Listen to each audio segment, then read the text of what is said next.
2 সেখানে মাননীয় বিচারপতি নজরুল ইসলাম চৌধুরী, মেম্বার 1 জনাব আব্দুল বাসেত, হ্যাঁ সরি, আমাদের মাননীয় বিচারপতি জনাব নজরুল ইসলাম চৌধুরী চেয়ারম্যান, বিচারক জনাব মোহাম্মদ মঞ্জুরুল বাসিত উনি মেম্বার 1 এবং মাননীয় বিচারক মোহাম্মদ নূর মোহাম্মদ শাহরিয়ার কবির মেম্বার 2।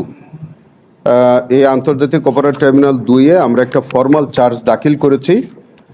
সেখানে আমাদের এই 3টা ফর্মাল চার্জ আমাদের 3জন শহীদ মোহাম্মদ ওয়াসিম আকরাম, ফয়সাল আহমেদ শান্ত, মোহাম্মদ ফারুক। আরেকটা চার্জে আমাদের শহীদ হচ্ছে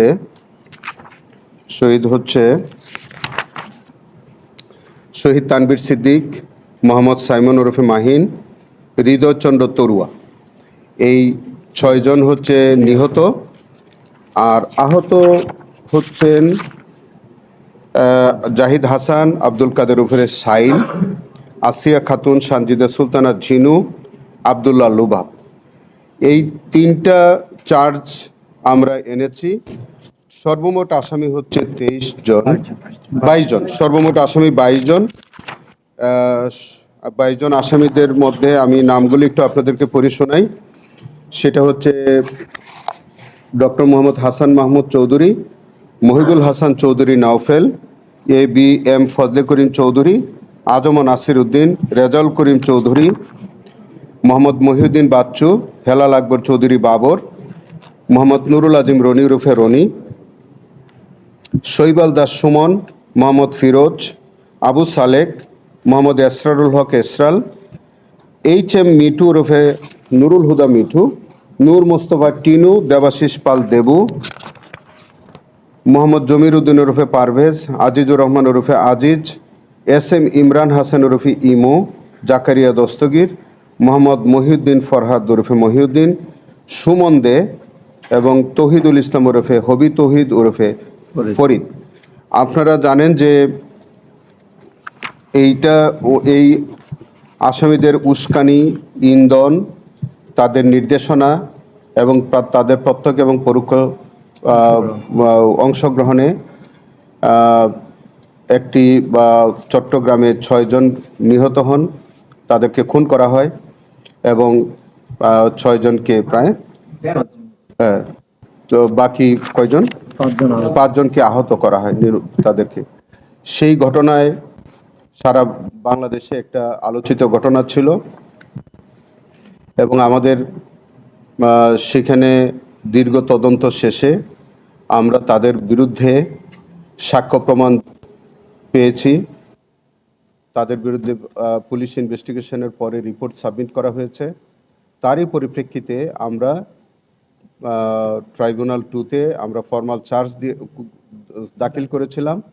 তার পরিপ্রেক্ষিতে এই 22 জন আসামির বিরুদ্ধে অনারেবল ট্রাইব্যুনাল অভিযোগ আমলে নিয়েছেন এবং তারা ট্রাইব্যুনাল প্রকাশ্যে আদালতে বলেছেন যে তারা তাদের বিরুদ্ধে খুব সন্তুষ্ট চিত্তেই অভিযোগ আমলে নিচ্ছেন, যাদের বিরুদ্ধে প্রাইমা ফেসি কেস প্রতীয়মান আছে। আমরা এই আসামিদের বিরুদ্ধে পর্যাপ্ত সাক্ষ্য প্রমাণ আমরা পেয়েছি এবং আমরা বিশ্বাস করে আশা করছি যে আমরা সাক্ষ্য প্রমাণ দিয়ে তাদের বিরুদ্ধে যে আজকের আনিত চার্জ আমরা যথাযথভাবে সেটি আমরা ট্রাইব্যুনালে প্রতিষ্ঠা করতে পারবো এবং আমরা প্রমাণ করতে সক্ষম হব। সেখানে আমরা গ্রেফতারি পরোয়ানা চেয়েছি। এটা আমাকে একটু দেখে বলতে হবে, আমাকে একটু সুযোগ দেন। অলরেডি গ্রেফতার আছে 18 জন, না?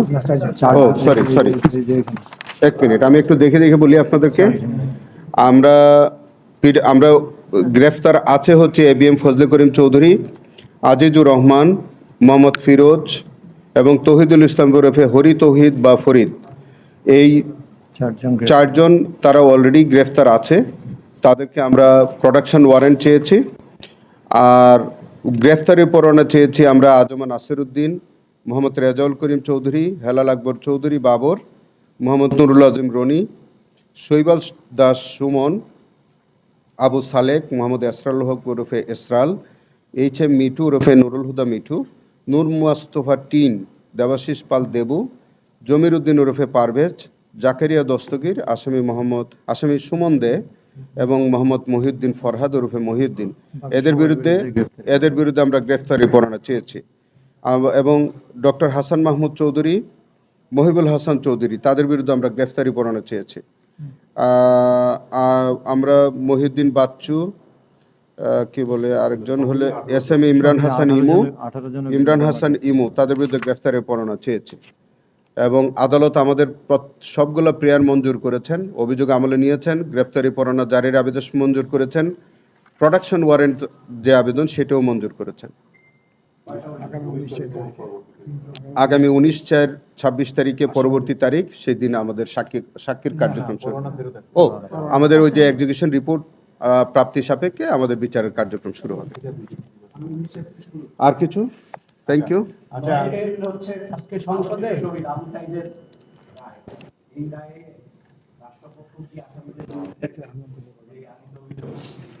দেখেন, আবু সাইদ, আমাদের শহীদ আবু সাইদ জুলাই আন্দোলনে অন্যতম শহীদ, যার একটি নির্মম হত্যাকাণ্ডের শিকার হয়েছিলেন তিনি। সারা জাতি, পৃথিবীর সকল মানুষ সেটা অবলোকন করেছে। জাতিসংঘ রিপোর্টে তার এই হত্যাকাণ্ডের বিষয়টি জাতিসংঘের রিপোর্টে উঠে এসছে। আমাদের তদন্তে সন্দেহাতীতভাবে তার অকাট্য প্রমাণ আমরা পেয়েছি। আমরা যাদেরকে বিচারের সম্মুখীন আমরা করেছি, আমরা বিশ্বাস করি যে তাদের বিরুদ্ধে অভিযোগ প্রমাণিত হবে ইনশাল্লাহ। এবং আমরা আমরা যে এক্সপেক্ট করতেছি, আমরা সেইভাবে আমাদের প্রত্যাশিত রায় ইনশাল্লাহ আমরা পাবো বলে আমরা আশা করছি। সেটা যেটাই হতে পারে, আমরা প্রত্যাশা করি যেভাবে, সেই রকম আশাই করি আমরা, যে আমরা যেহেতু মামলাটা প্রমাণ করতে সক্ষম হয়েছে এবং আমরা মনে করি যে আমরা যেরকম এক্সপেক্ট করি সেরকম ইনশাল্লাহ আমরা রায় পাবো। সবচেয়ে বেশি আসামি এই মামলাটায় 30 জন। ইয়েস, মোটামুটি সব কর্মচারী থেকে ভিসি। এই কারণে মামলাটা আসলে অনেক কিছু দুর্বল হয়ে যায়নি তো আদালত? এইটা বলার তো কোনো কারণ আমি দেখি না। কারণ আমরা আসামি বেশি হলে মামলা দুর্বল হবে, কম হলে শক্ত হবে, এরকম তো কোনো বিষয় নাই। কারণ হচ্ছে যারা মামলার ঘটনার মধ্যে সম্পৃক্ত তারা বিচারের সম্মুখীন হবেন। সেই জন্য তো বিচার না, এগুলি আমরা এখন রায়ের আগে, এর বাইরে আর আমরা অন্য কিছু না। আমরা সাক্ষ্য প্রমাণ দিয়েছি, আপনারা দেখেছেন। এই নিয়ে আমরা বহুবার আপনাদের সাথে প্রেস মিট করেছি। আমরা বিশ্বাস করি যে আমরা যারা যে সকল আসামি আমাদের সামনে এখন আছে তাদের বিরুদ্ধে কাঙ্ক্ষিত রায় ইনশাল্লাহ আমরা পাবো। আজকে সংসদে পাস হয়েছে। আচ্ছা, এইটা আমি কপিটা এখনো দেখি নাই।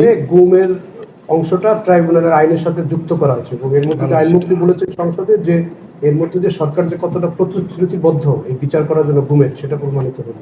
দেখেন, আমি শুকরিয়া জানাচ্ছি যে গুম অধ্যাদেশ যদি বাতিল হয়ে থাকে এবং এটাকে যদি আমাদের এই ট্রাইব্যুনালে একটার সাথে যদি ট্যাগ করে দেওয়া হয়, তাহলে আমি এটা মাননীয় আইনমন্ত্রী বা আমাদের মাননীয় সংসদ সদস্যদের আমি আন্তরিক কৃতজ্ঞতা প্রকাশ করছি। কারণ হচ্ছে, আমি আপনাকে বলি, এই গুম অধ্যাদেশটা আমার কাছে মনে হচ্ছে যে এই গুম অধ্যাদেশটা একটা অপ্রয়োজনীয় আইন ছিল।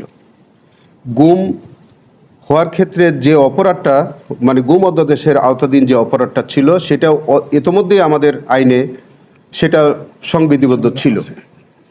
তো আমাদের আইনে যে গুমের অভিযোগ বিচারের এখতিয়ার ছিল, সেখানে আবার আরেকটা আইন করে আরেকটা ট্রাইব্যুনাল গঠন করার প্রয়োজনীয়তা ছিল বলে আমার কাছে মনেই হয়নি।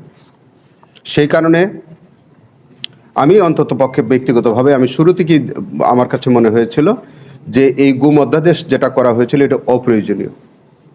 তো সেটা এখন যদি আমাদের ট্রাইব্যুনালের সাথে একীভূত হয়ে থাকে, ট্রাইব্যুনাল অ্যাক্টের সাথে, আমি মনে করি যেটা একটা ভালো কাজ হয়েছে এবং এটা সঠিক হয়েছে, যথার্থ হয়েছে। আপনি বলছেন আমরা শুরু করেছেন, কিন্তু আমরা দুঃখের সাথে লক্ষ্য করলাম যে মায়ের ডাকে তুলি 1 বছর আগে যে অভিযোগ দিয়েছেন সেগুলো আনুষ্ঠানিকভাবে কোনো অগ্রগতি নেই তেমন একটা। এটা একটা দুঃখের বিষয়। আর দ্বিতীয় কথা, আপনারা যদি গুমের আলাদা বিচার এখানে করবেন, আপনার কি পর্যাপ্ত লজিস্টিক সাপোর্ট আছে, পর্যাপ্ত লোক আছে তদন্ত করার, পর্যাপ্ত প্রসিকিউটর আছে এগুলোর উপর প্রশিক্ষিত? আপনি সরকারের কাছে আপনার দাবি কি থাকতে দেন? আচ্ছা, আমাদের এই যে মায়ের ডাকের সংগঠনের মাধ্যমে প্রায় শতাধিক আমরা আনুষ্ঠানিকভাবে 71টা অ্যাপ্লিকেশন আমরা পেয়েছি, বাট মায়ের ডাকের দাবি হচ্ছে যে তাদের প্রায় 101টা অ্যাপ্লিকেশন তারা সাবমিট করেছে। তাহলে 101টা অ্যাপ্লিকেশন মানে 101টা, কমপক্ষে 101টা ভিকটিম। তো খুব সঙ্গত কারণেই যে এত বৃহৎ সংখ্যক ভিকটিমদের যে ইনভেস্টিগেশন একটা সময় সাপেক্ষ এক। আর মায়ের ডাকের মানে ব্যানারে যে ভিকটিমগুলো, শহীদ পরিবারগুলো আছে, সেটা কিন্তু একই সময়ে ঘটে নাই, দীর্ঘ একটা সময় যাবৎ সেই অপরাধগুলো সংগঠিত হয়েছে। সেই কারণে এই অপরাধগুলো তদন্ত করতে গেলে আপনি নিশ্চয়ই বুঝতে পারবেন যে এটা খুব সহজসাধ্য ইনভেস্টিগেশন না, একটু জটিল, এবং অনেকগুলো গোপনীয় জিনিস আমাদেরকে ইনভেস্টিগেশনে বের করে নিয়ে আসতে হবে, সময় সাপেক্ষ বিষয়। তবে হ্যাঁ, এইটি গত 1 বছর যাবৎ এটার আরও উল্লেখযোগ্য অগ্রগতি হওয়া প্রয়োজন ছিল বলে আমি অন্তত ব্যক্তিগতভাবে মনে করি।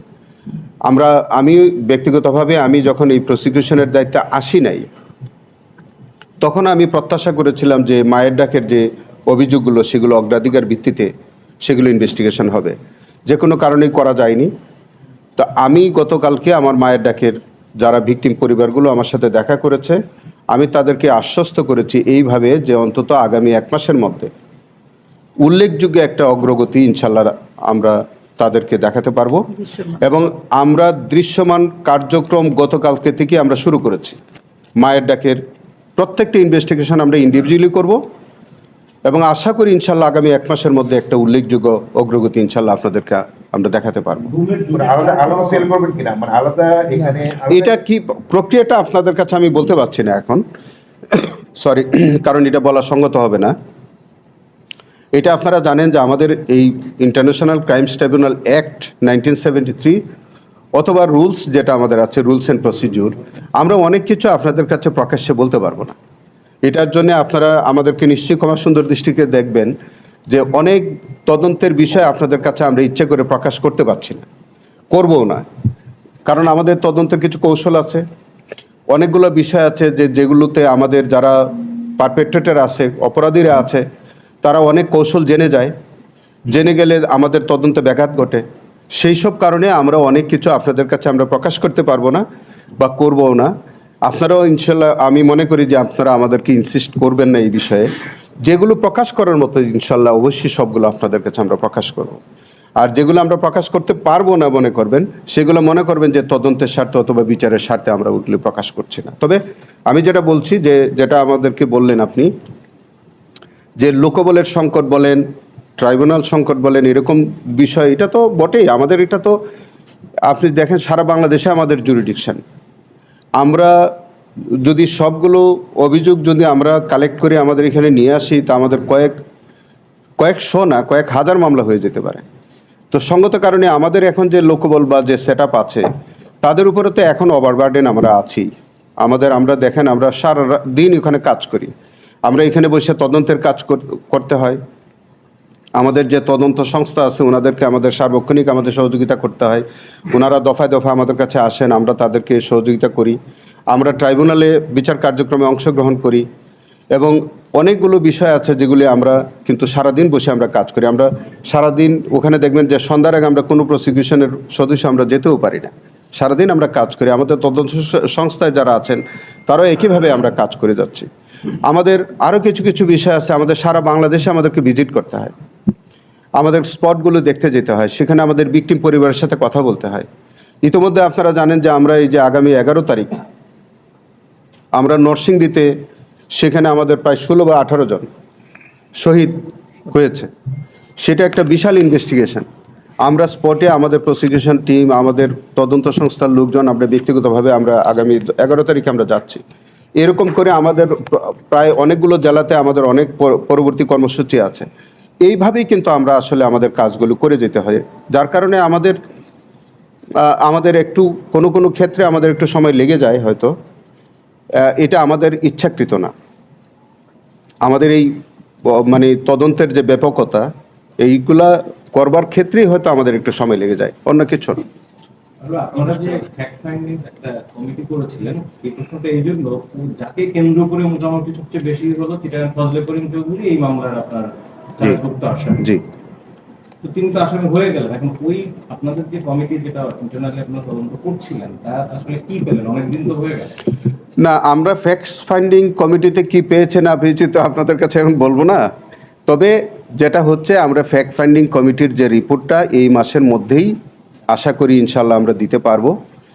আমরা যেটা যে আজকে যে ফজল করিম চৌধুরীর সংক্রান্ত যে বিষয়টা কেন্দ্র করে আমাদের কিছু কিছু অভিযোগ আমাদের সামনে এসেছিল, আমাদের ফ্যাক্ট ফাইন্ডিং কমিটিতে সবগুলো বিষয় আমরা নিয়ে আসবো আশা করি।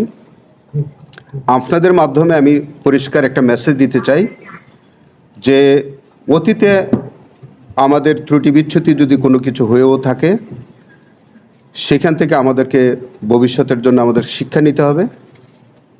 আমাদেরকে আমাদের প্রসিকিউশন টিমের সদস্য, তদন্ত সংস্থার সদস্য সবাইকে আমি একটা মেসেজ দিতে চাই যে আমাদের কোনো কর্মকাণ্ডে ভবিষ্যতে কোনো ধরনের এই ধরনের কোনো বিষয় যদি আসে, কেউ এ থেকে বিন্দুতম তাদের ছাড় দেওয়া হবে না।